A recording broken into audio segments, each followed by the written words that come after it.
Promova TV, a home of testimonies.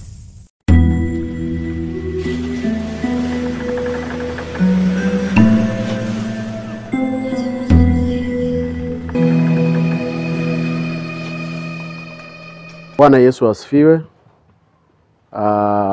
Mimi naitwa Askofu Solomon Elias Lukumai wa kipindi hiki cha neno la siku, na nakumbuka kwamba kwa wale wanaonifuatilia, mimi ni mwalimu wa Roho Mtakatifu na nimekuwa na vipindi viwili ambavyo vimetangulia hapo mbele.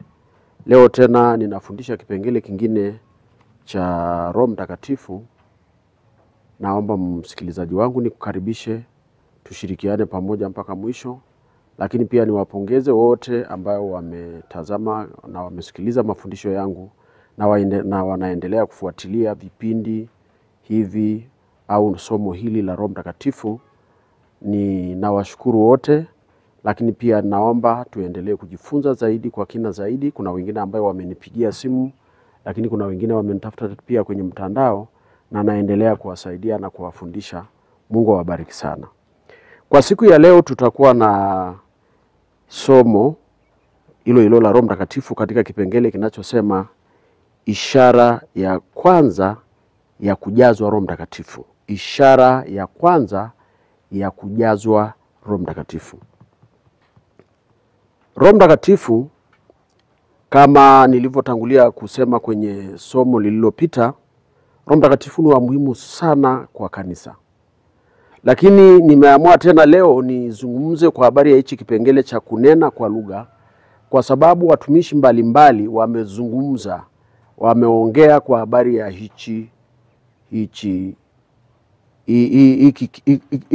ili neno kunena kwa lugha, na wengi hawajachambua vizuri wala hawajaangalia kwa makini kwa habari ya habari ya kunena kwa lugha.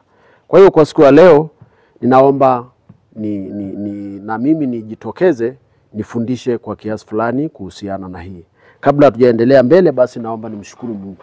Baba yetu, katika jina la Yesu Kristo, ninakushukuru Mungu wa neema, na kushukuru Mungu mwenye haki kwa sababu ya fadhila zako. Pokea heshima na utukufu Mungu wetu. Tazama tena ni siku nyingine ambayo naenda Bwana kufundisha somo hili la Roho Mtakatifu. Ninakusihi Bwana wa mabwana ukapate kuonekana. Embu waguse wasikilizaji wote katika jina la Yesu Kristo. Naomba neema ya Mungu ikapate kutawala, baraka zako zikapate kutawala. Naomba neema yako Mungu ituwezeshe tuwafikie watu wote. Bariki kipindi hiki pia Bwana. Bariki TV hii ya Promo. Mungu wa mbinguni, naomba ukawabariki. Wape neema, wape mpenyo katika jina la Yesu.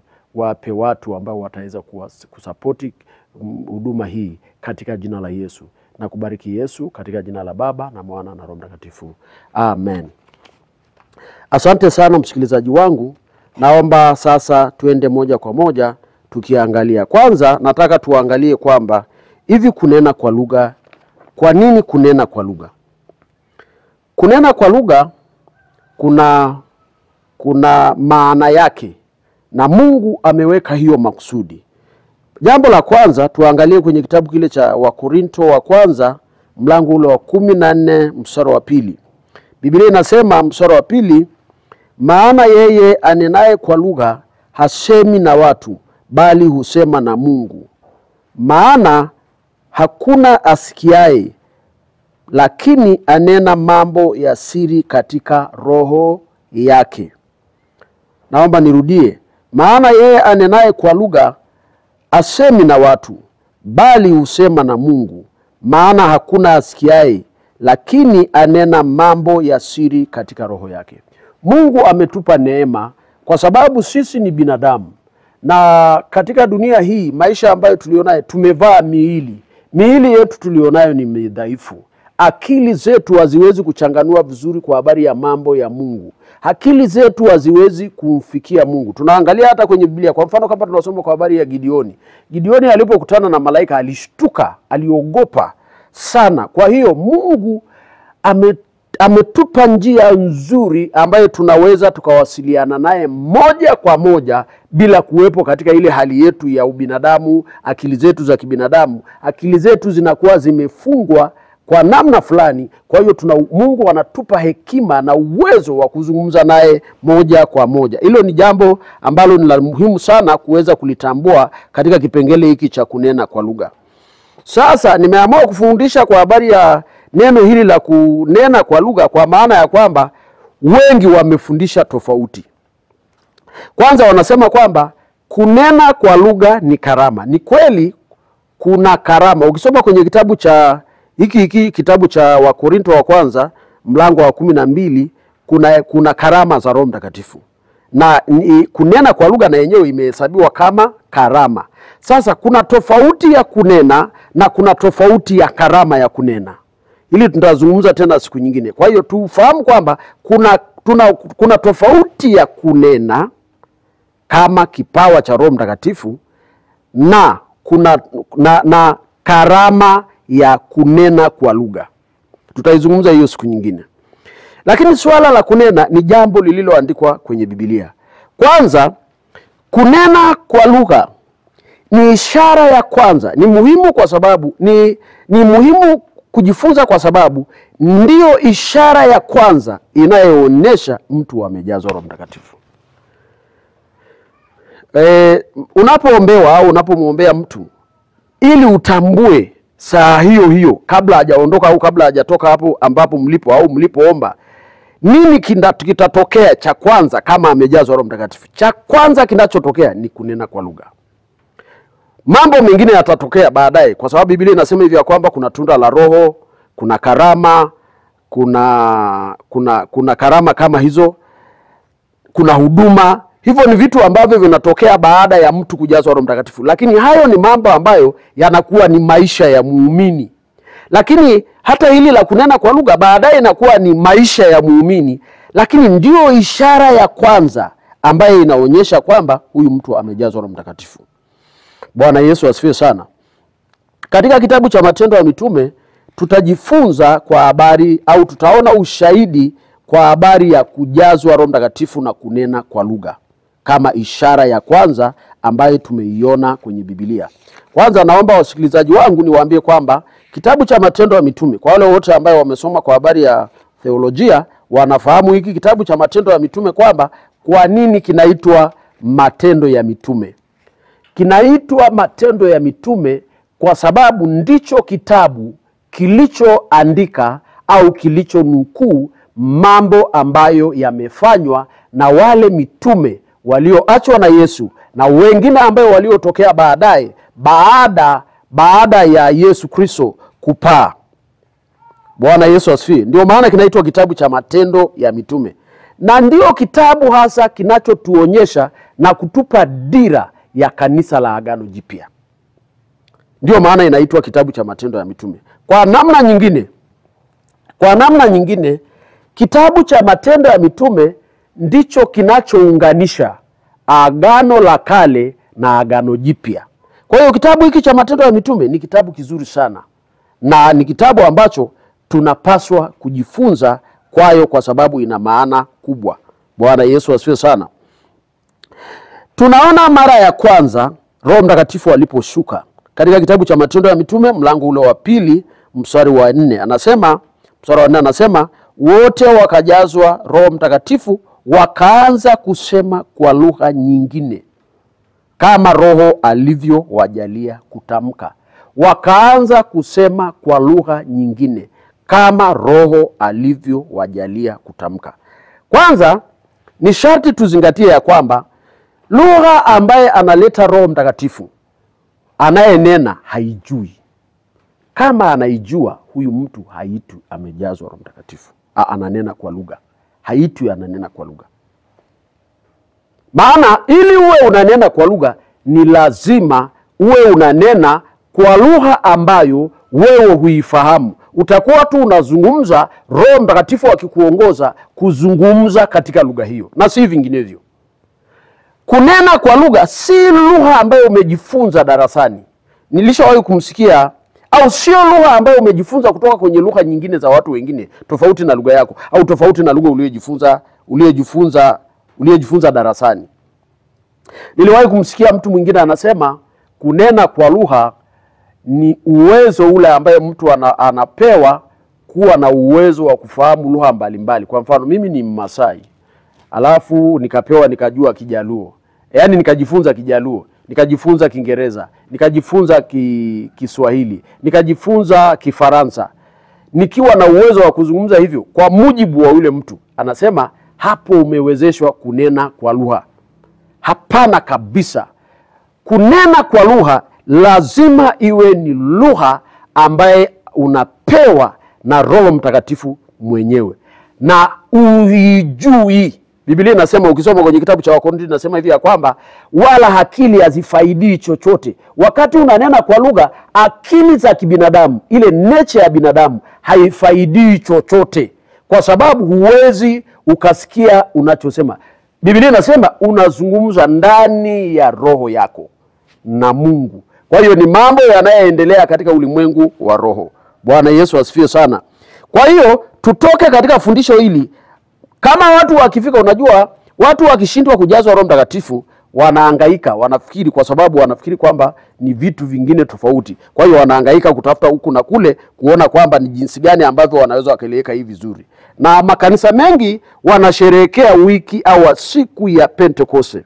Kama Jumapili iliyopita wengi waliazimisha siku hii kama wiki ya Kipentekoste, lakini ni ukweli kwamba hawajamjua Roho Mtakatifu vizuri. Wanafundisha tu kama nadharia. Wanaeleza tu kama nadharia. Mtu anayemfahamu Roho Mtakatifu vizuri, mtu yeyote anaweza akawa mwalimu wa Roho Mtakatifu lakini asimjue Roho Mtakatifu.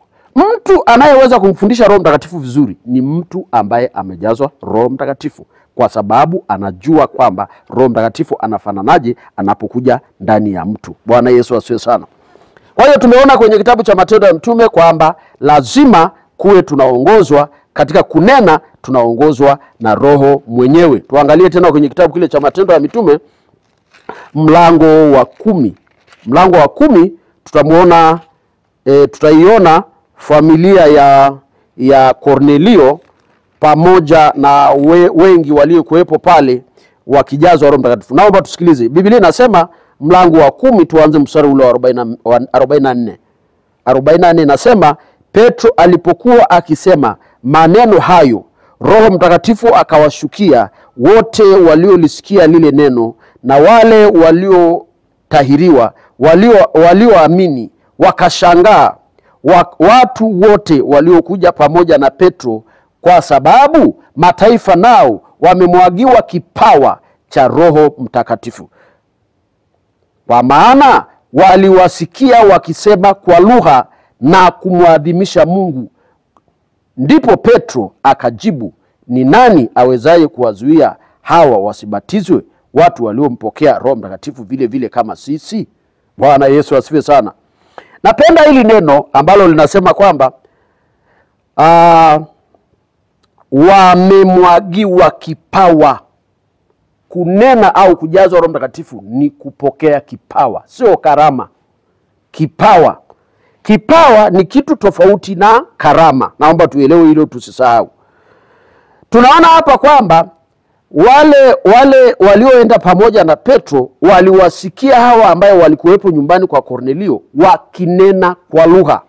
Na waliposikia wakinena kwa lugha, sasa hapa tunaweza tukajiuliza maswali, tukasema kwamba waliwasikieje? Ukisoma kitabu cha Matendo ya Mitume, kitabu cha Wakorintho wa kwanza mlango wa 12, Biblia inasema kwamba kuna karama za kupambanua lugha, kuna karama za kutafsiri lugha hivyo. Kuna karama kama 9. Na hiyo tutaizungumza siku nyingine. Kwa hiyo hawa watumishi wa Mungu waliwasikia hawa wakinena kwa lugha wakimtukuza Mungu. Bwana Yesu asifiwe sana. Wakimtukuza Mungu. Najua hapo kutaibuka maswali ambayo baadaye yale maswali nitakuja kuyajibu, kwa sababu ni maswali ambayo yanahitaji maelezo ya kutosha kabisa. Lakini jambo ambalo leo nataka tulielewe ni swala la kunena kwa lugha. Kwamba mara mtu anapojazwa Roho Mtakatifu, ishara ya kwanza ambayo ni lazima ionekane, lazima anene kwa lugha. Nafahamu kuna mchungaji mmoja, ni mchungaji wangu, yeye anaamini kwa habari ya ujazo wa Roho Mtakatifu.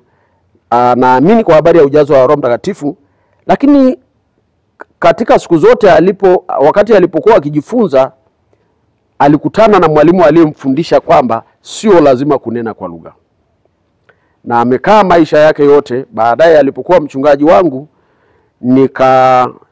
sikuwahi kujua kwamba alikuwa na hilo tatizo, kwamba haneni kwa lugha. Baadaye akawa ananiuliza maswali, nikamfundisha maneno haya, naye sema kwamba kunena kwa lugha ni ishara ya kwanza ya kujazwa na Mtakatifu. Alipoamini tukiwa kwenye ibada, nikaomba akajazwa na akanena. Lakini amekuwa mchungaji muda mrefu, hajui hili swala, hayuko aware nayo, halifahamu, lakini ni mchungaji. Kwa sababu alifundishwa kwamba sio lazima kunena kwa lugha, wala haino.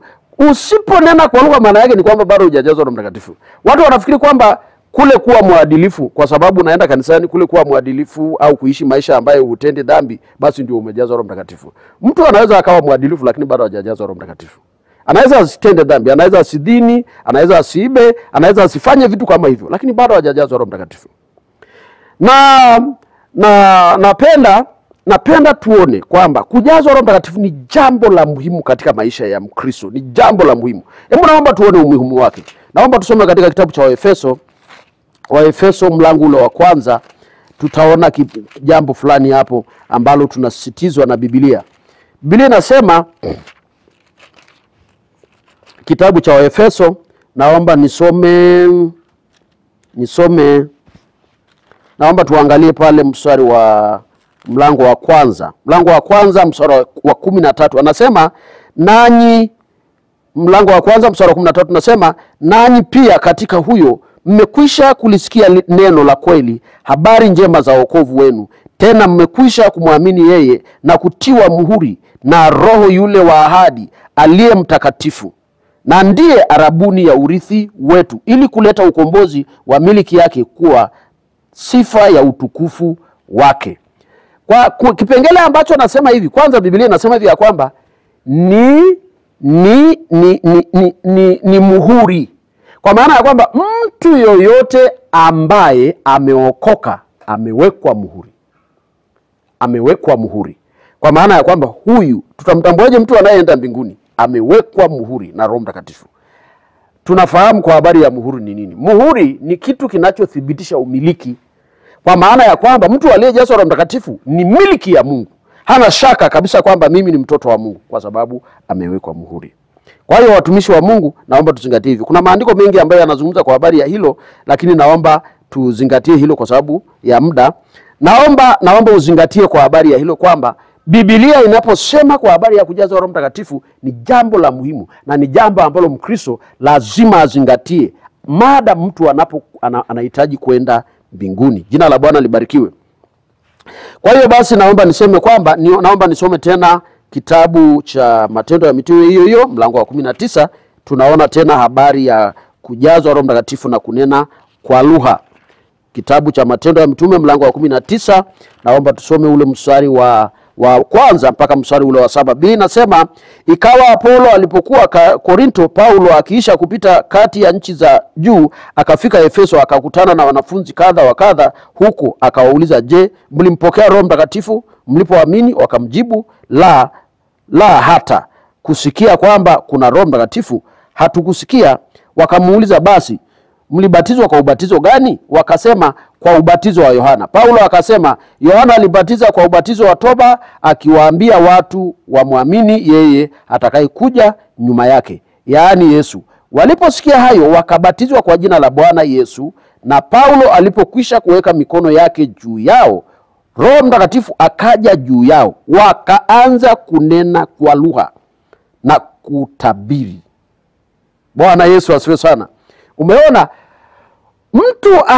naomba ukumbuke kwamba nimesema ishara ya kwanza ya kujazwa Roho Mtakatifu ni kunena kwa lugha. Ishara ya kwanza ya kujazwa Roho Mtakatifu ni kunena kwa lugha. Mambo mengine yanafuata: kutabiri, karama za Roho Mtakatifu, matunda ya Roho Mtakatifu. Hayo yatadhihirika katika maisha ya mtu. Bwana Yesu asifiwe sana. Naomba nimalizie kipengele hiki kwa kuangalia kwamba neno hili ninalosema kunena kwa lugha ni moja ya ishara ya mtu aliyeokoka. Narudia, kunena kwa lugha ni ishara mojawapo ya mtu aliyeokoka. Tukisoma kwenye kitabu kile cha Marko, naomba tuende Marko, tutamalizia andiko hili kwenye kipindi hiki au kwenye kipengele hiki cha kunena kwa lugha. Tuangalie kitabu cha Marko mlango ule wa 16. Tukiangalia kitabu cha Marko mlango ule wa 16, Biblia inasema kwamba na ishara hizi zitafuatana na hao waaminio. Na ishara hizo mojawapo ambayo imetajwa ni kunena kwa lugha. Bwana Yesu asifiwe sana. Naomba fungua Biblia yako, soma kitabu kile cha Marko mlango wa 16, nisome mstari wa 17. 17 anasema, na ishara hizi zitafuatana na hao waaminio, kwa jina langu watatoa pepo, watasema kwa lugha mpya. Ni ishara ya mtu aliyeokoka. Bwana Yesu asifiwe sana. Naomba tumalizie kwa siku ya leo, lakini naomba uzingatie ya kwamba swala la kujazwa Roho Mtakatifu na kunena kwa lugha ni jambo la muhimu katika maisha ya Mkristo. Na ili uwe Mkristo mzuri, lazima ujihakikishie kwa habari ya safari yako ya kwenda mbinguni. Bwana awabariki sana. Naitwa mchungaji Solomon Elias Lukumai wa kanisa la Gilgal, askofu wa jimbo la Mwanza, na namba zangu za simu kama utapenda kuwasiliana na mimi ni 0756 33 9118, 0756 33 9118. Mungu awabariki sana. Baba, katika jina la Yesu Kristo wa Nazareti, ninakushukuru kwa ajili ya kipindi hiki tunapoenda kumaliza kwa siku ya leo. Naomba kuwabariki wasikilizaji wangu Bwana, katika jina la Yesu Kristo, wakakutana na neema ya Mungu, kwa jina la Baba na Mwana na Roho Mtakatifu. Amen.